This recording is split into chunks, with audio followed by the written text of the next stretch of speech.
사도행전 18장. 그 뒤에 바울은 아테네를 떠나 고린도로 갔습니다. 그곳에서 바울은 아굴라라는 유대인을 만났습니다. 아굴라는 본도 지방에서 태어났지만 글라우디오가 모든 유대인에게 로마를 떠나라고 명령했기 때문에 그의 아내 브리스길라와 함께 얼마 전에 이탈리아에서 고린도로 옮겨왔습니다. 바울이 아굴라와 브리스길라를 찾아갔습니다.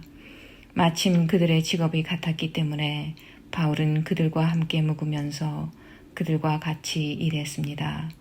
천막 만드는 것이 그들의 직업이었습니다.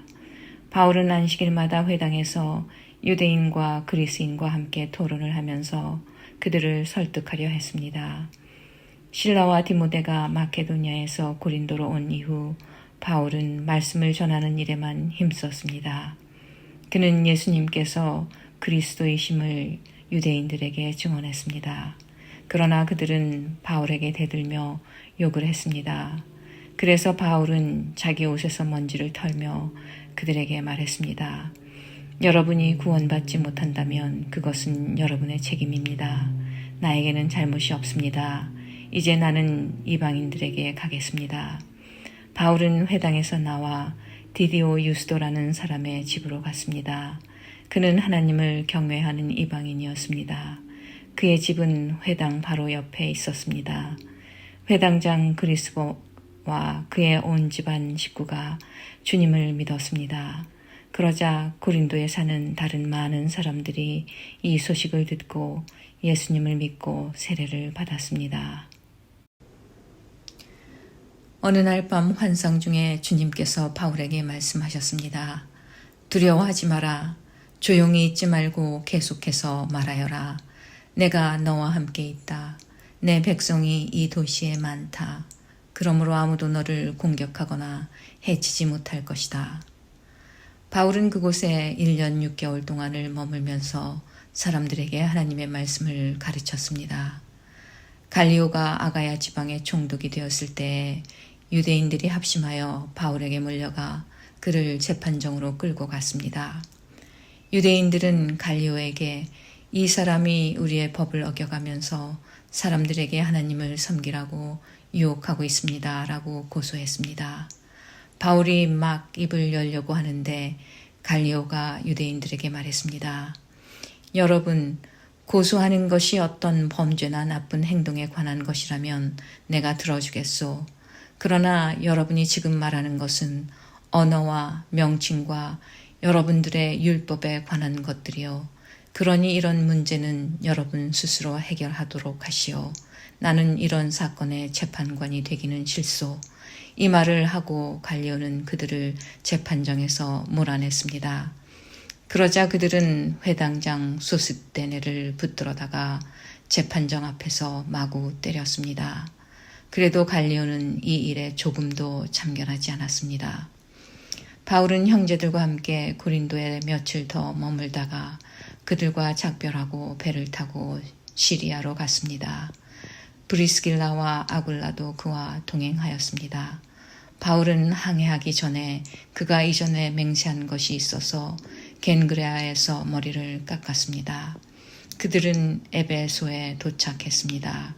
그곳에서 바울은 브리스길라와 아굴라와 헤어진 후 혼자서 회당으로 가서 유대인들과 토론을 했습니다. 유대인들이 바울에게 좀 더 머물러 달라고 말했지만 바울은 거절했습니다. 하지만 바울은 그들과 헤어지면서 하나님의 뜻이라면 다시 돌아오겠습니다. 라고 약속했습니다.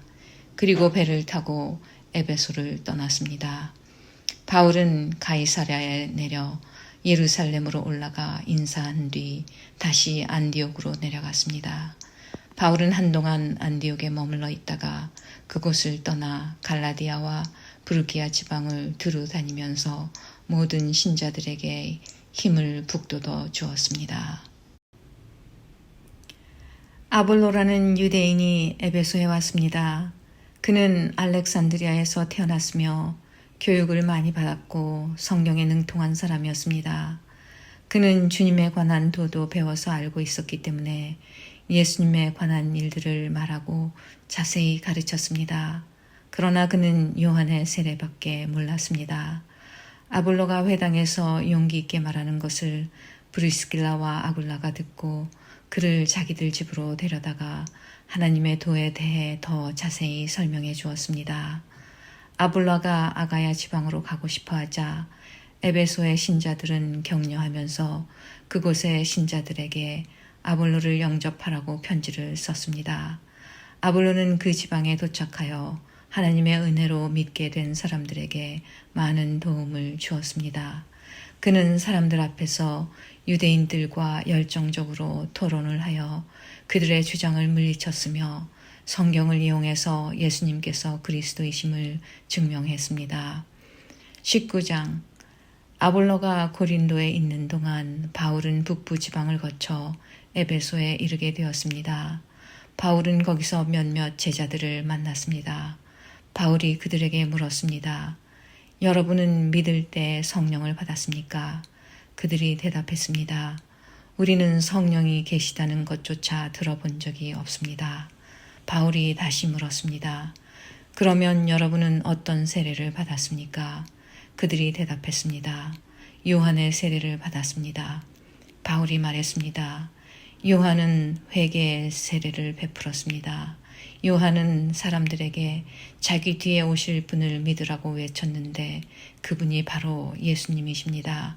그들은 이 말을 듣고 주 예수님의 이름으로 세례를 받았습니다. 바울이 그들에게 손을 얹자 성령께서 그들에게 내려오셨습니다. 그러자 그들은 방언으로 말하고 예언을 하기 시작했습니다. 그곳에 있던 사람들은 모두 12명쯤 되었습니다. 바울은 회당에 들어가서 3달 동안 하나님의 말씀을 담대하게 전했습니다. 그리고 하나님의 나라에 관해 토론도 하고 받아들이도록 설득했습니다. 그러나 어떤 사람들은 마음이 굳어져서 믿지 않고 오히려 군중들 앞에서 도를 욕하고 다녔습니다. 그래서 바울은 그런 사람들을 떠나 신자들을 데리고 두란노 학원으로 가서 날마다 사람들과 토론을 했습니다. 그 일은 2년 동안 계속되었습니다. 그리하여 아시아 지방의 모든 유대인과 그리스도인이 주님의 말씀을 듣게 되었습니다. 하나님께서 바울의 손을 빌려 놀라운 기적들을 일으키셨습니다. 심지어 사람들이 바울이 몸에 지니던 손수건이나 앞치마를 병든 사람 위에 얹기만 해도 병이 낫고 귀신이 쫓겨나갔습니다. 그러나 사방으로 돌아다니면서 귀신을 쫓아내는 유대인 중에서도 주 예수님의 이름을 이용하여 귀신을 쫓아내려는 사람들이 있었습니다. 그들은 바울이 전파하는 그 예수의 이름으로 명령한다. 그 사람에게서 나오너라고 말하곤 했습니다. 유대인 대제사장 스게와라는 사람의 7 아들들이 바로 이런 일을 하였습니다. 그런데 악한 귀신이 그들에게 말했습니다. 내가 예수님도 알고 바울도 알지만 너희는 누구냐? 그러더니 귀신 들린 사람이 그들에게 달려들었습니다. 귀신 들린 사람은 스게와의 아들들보다 힘이 세어서 그들을 때리고 옷을 찢었습니다. 그래서 그들은 발가벗긴 채 그 집에서 도망쳤습니다. 이 일이 에베소에 사는 모든 유대인과 그리스인들에게 알려지자 그들은 두려움에 사로잡혔으며 주 예수님의 이름을 찬양했습니다. 믿는 사람들이 많이 나와 사람들 앞에서 자기들이 행한 일들을 고백하기 시작했습니다. 그들 중에는 마술을 부리던 사람들도 있었는데 그들은 자기들의 마술책을 가져다가 사람들 앞에서 다 태워버렸습니다. 그 책값을 계산하면 은화 5만 개가량 되었습니다. 이렇게 해서 주님의 말씀은 점점 힘있게 퍼져나갔습니다. 그 후에 바울은 마케도니아와 아가야 지방을 거쳐 예루살렘으로 갈 결심을 하였습니다. 그리고 나는 예루살렘에 갔다가 로마도 꼭 가봐야겠습니다. 라고 말했습니다. 바울은 자기를 돕는 사람 가운데 2사람, 곧 디모데와 에라스도를 먼저 마케도니아로 보냈습니다. 그리고 그는 아시아에 얼마 동안을 더 머물렀습니다. 그 무렵 에베소에서는 예수님의 도 때문에 적지 않은 소란이 일어났습니다. 데메드리오라는 은세공인이 있었는데 은으로 아데미 여신의 신전 모형을 만드는 사람이었습니다. 그는 이 일로 직공들에게도 많은 돈을 벌게 했습니다. 그가 직공들과 이런 일에 종사하는 사람들을 불러놓고 말했습니다. 여러분도 아시다시피 우리는 이 사업으로 소득이 꽤 좋았습니다. 그런데 여러분들도 보고 들은 대로 바울이라는 이 사람이 에베소뿐만 아니라 아시아의 거의 모든 지방에서 사람이 만든 신은 신이 아니라고 말합니다. 그는 수많은 사람들을 설득하여 그들의 마음을 돌려놓았습니다. 이러다가는 우리 사업이 명성을 잃게 될 위험이 있을 뿐만 아니라 사람들이 위대한 아데미 여신의 신전을 우습게 여길 위험이 있습니다. 그렇게 되면 아시아와 온 세계의 모든 사람들이 섬기는 아데미 여신의 위엄이 땅에 떨어질 것입니다. 이 말을 들은 사람들은 격분하여 에베소의 여신 아데미는 위대하다라고 소리 지르기 시작했습니다. 도시는 순식간에 소란스러워졌습니다. 군중들은 바울과 함께 여행하던 마케도니아 사람 가이오와 아리스타고를 붙잡고 한꺼번에 극장으로 몰려갔습니다. 그때 바울도 군중들 속으로 들어가려 했지만 제자들이 말렸습니다. 또 바울과 친하게 지내던 아시아의 관리 몇 사람들도 사람을 보내어 바울더러 극장에 들어가지 말라고 권했습니다. 극장 안에서는 사람들이 소리를 지르는데 어떤 사람은 이렇게 다른 사람은 저렇게 외쳐대는 바람에 극장 안은 완전히 난장판이 되고 말았습니다. 심지어 자기들이 그곳에 왜 모였는지조차 모르는 사람들도 많았습니다. 유대인들이 알렉산더라고 하는 사람을 앞으로 밀어내자 군중들 중 몇 사람이 그를 다그쳤습니다. 알렉산더가 손짓으로 사람들에게 조용히 하라고 한 후 군중들에게 변명을 하려고 했습니다. 그러자 군중은 알렉산더가 유대인인 것을 알고 한 목소리로 에베소의 여신 아데미는 위대하다라고 두 시간이나 외쳐댔습니다. 마침내 에베소시의 서기관이 나와 군중을 진정시키고 이렇게 말했습니다. 에베소 시민 여러분, 에베소가 위대한 아데미 여신의 신전과 하늘에서 내려온 그 신상을 지키는 곳이라는 것은 온 세상이 다 아는 사실입니다.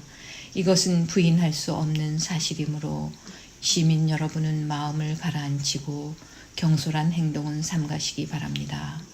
여러분은 이 사람들을 이리로 끌고 왔으나 이 사람들은 우리 여신을 모욕한 적도 없고 그 신전에서 무엇을 훔치지도 않았습니다.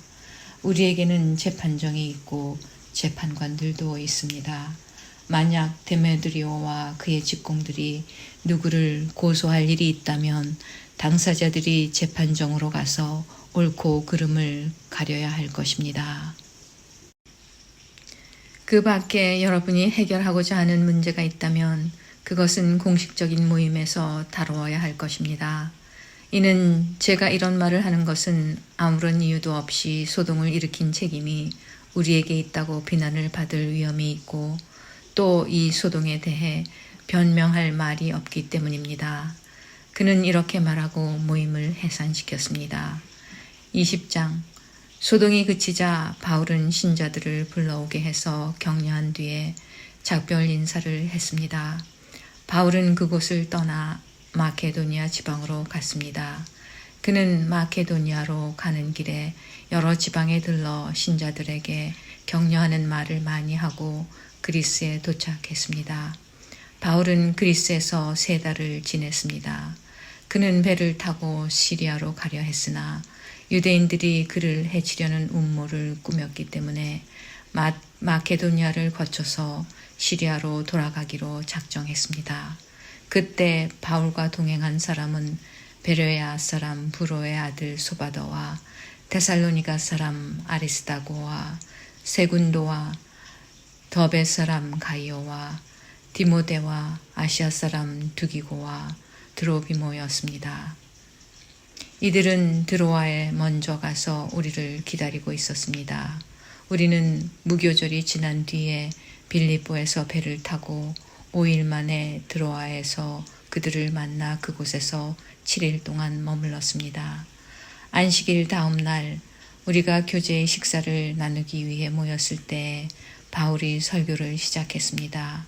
그는 다음 날에 떠나기로 되어 있어서 한밤중까지 신자들에게 설교를 계속했습니다. 우리가 모인 다락방에는 등불을 많이 켜놓았습니다. 유드고라고 하는 청년이 창문에 자리 잡고 앉아 있었는데 바울의 말이 너무 오래 계속되자 잠이 들어 그만 3층에서 떨어졌습니다.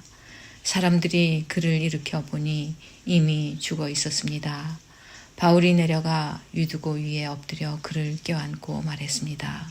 걱정하지 마십시오. 이 청년이 아직 살아 있습니다. 바울은 다시 위층으로 올라가서 빵을 떼어 먹은 후에 날이 새도록 오랫동안 설교를 하고 떠나갔습니다. 사람들은 살아난 젊은이를 집으로 데려가면서 큰 위로를 받았습니다. 우리는 먼저 배를 타고 아소로 항해하였습니다. 아소에 도착해서 바울을 그 배에 태울 생각에서였습니다. 이런 계획을 세운 것은 바울이 걸어서 아소까지 가겠다고 했기 때문입니다. 우리는 아소에서 바울을 만나서 그를 배에 태워 미둘레네로 갔습니다. 이튿날에는 미둘레네를 떠나 기오에서 가까운 곳에 이르렀고 다음 날 사모로 건너갔다가 그 다음 날 밀레도에 도착했습니다. 바울은 아시아 지방에서 너무 오랜 시간을 보내지 않으려고 에베소를 들르지 않고 지나가려고 했습니다. 그는 가능하다면 오순절 안에 예루살렘에 도착하려고 서둘렀습니다. 바울이 밀레도에서 에베소로 사람을 보내어 교회 장로들을 불렀습니다. 장로들이 오자 바울은 그들에게 이렇게 말했습니다. 내가 아시아에 온 첫날부터 여러분과 함께 지내면서 어떻게 생활해 왔는지 여러분들은 잘 아실 겁니다. 그동안 나는 유대인들이 지어낸 모함으로 몹시 고통을 당했습니다. 그러나 나는 언제나 겸손히 때로는 눈물을 흘리며 주님을 섬겼습니다. 나는 여러분에게 유익이 되는 것이라면 무엇이든 주저하지 않고 전파하였습니다. 나는 그것을 공중 앞에서나 여러분의 집에서 여러분을 가르쳤습니다. 유대인들과 그리스인들 모두에게 회개하고 하나님께 돌아올 것과 우리 주 예수님을 믿으라고 선포했습니다. 그러나 이제 나는 성령의 명령에 따라 예루살렘으로 갑니다. 그곳에서 내게 무슨 일이 닥칠지 나는 알지 못합니다. 다만 내가 아는 것은 어느 도시에 가든지 감옥과 환란이 나를 기다리고 있다고 성령께서 내게 경고해 주셨다는 사실뿐입니다. 그러나 나는 내 목숨을 아깝게 생각하지 않습니다. 예수님께로부터 받은 사명, 곧 사람들에게 하나님의 은혜의 복음을 전하는 일을 다 마칠 수만 있다면 말입니다. 나는 여러분과 함께 있는 동안 줄곧 하나님의 나라를 전했습니다. 이제 나의 설교를 들으신 여러분 중에는 나의 얼굴을 다시 볼 수 있는 사람이 아무도 없으리라는 것을 나는 압니다.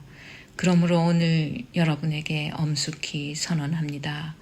여러분 가운데 설령 누군가 구원받지 못하는 사람이 있다고 하더라도 내게는 책임이 없습니다.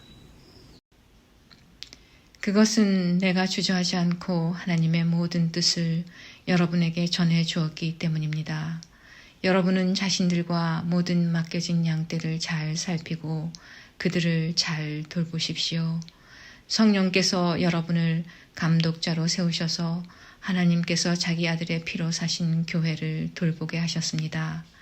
내가 떠난 뒤에 어떤 사람들이 사나운 이리처럼 교회에 들어와서 양떼를 해치려 할 것을 나는 압니다. 또한 여러분 가운데서도 진리를 왜곡되게 말하고 제자들을 유혹하여 자기를 따르게 하는 사람들도 나타날 것입니다. 그러므로 깨어 있으십시오. 내가 3년 동안을 밤낮으로 때로는 눈물을 흘리며 여러분 한 사람 한 사람에게 쉬지 않고 교훈한 것을 기억하십시오. 이제 나는 하나님과 하나님의 은혜의 말씀에 여러분을 맡깁니다.